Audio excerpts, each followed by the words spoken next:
Hi everyone. So today's lead code question is finding the maximum element after decreasing and rearranging. So we're given an array of positive integers. So we can perform n number of operations on array.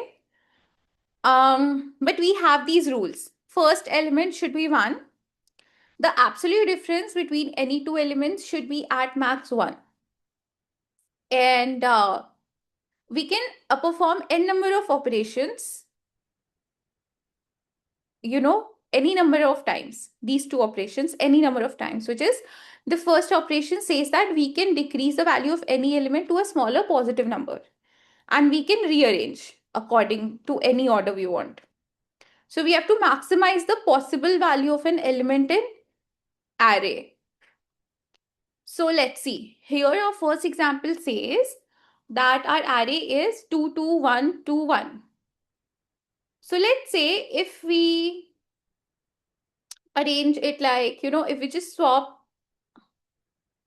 So this actually already satisfies the constraint. So the maximum element is 2. Okay. Now in here we see the first element is not 1. So let's move it here at first 0th index, and then next element is 100. But it can't be 100 or 1000. It can at max be a 1 difference, adjacent element. So that's why next element would be 2 and next would be 3. So that's why our output is 3.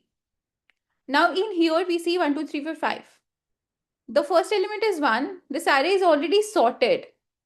So our maximum element is 5.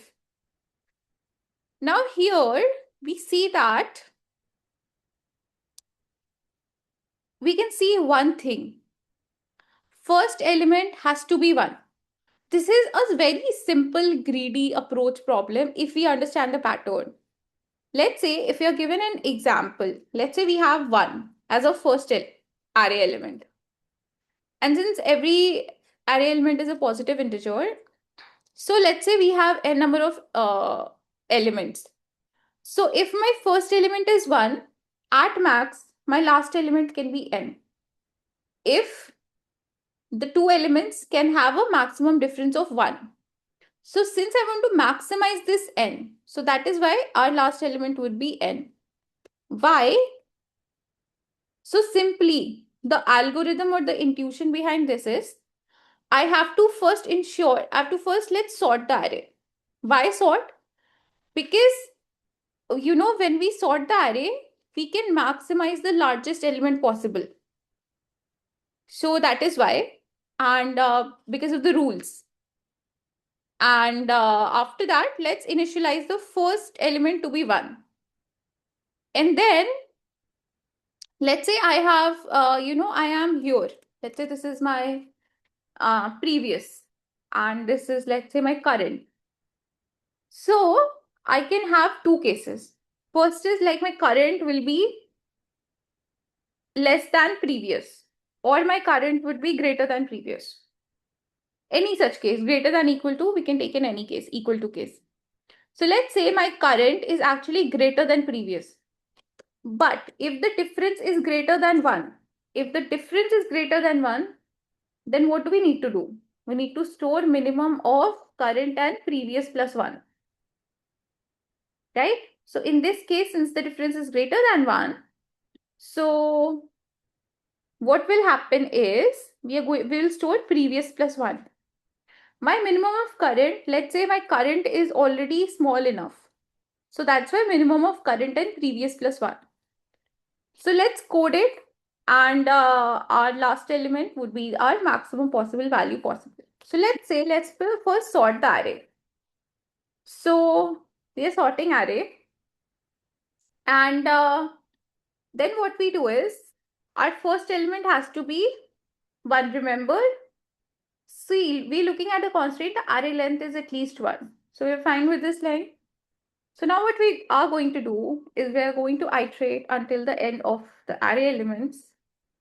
So this. And now what I'm going to do is, at the end, I'm going to return array of array.length minus 1, last element. Okay, so now what we'll do is array of I would be minimum of array of I or array of I plus 1, which is my previous, plus 1. Since adjacent elements can have a difference of 1, and what can be the maximum value for next? It could be previous plus 1, since we have to maximize. So if we run this code and submit this, it works successfully. And let's come to the time and space complexity. So the time complexity is, we are sorting. So sorting takes big O of n log n time, depending on the sorting algorithm used, but usually big O of n log n time. And this will take big O of n time, this loop. So overall big O of n log n is the time complexity. Now coming to the space complexity, the auxiliary space is big O of 1, constant. But if we consider the sorting algorithm, then the recursion stack will hold like big O of space complexity would then be big O of log n for recursion stack if we keep in mind the sorting algorithm. So yeah, that is it from my end. Thank you for listening. Have a nice day. Bye.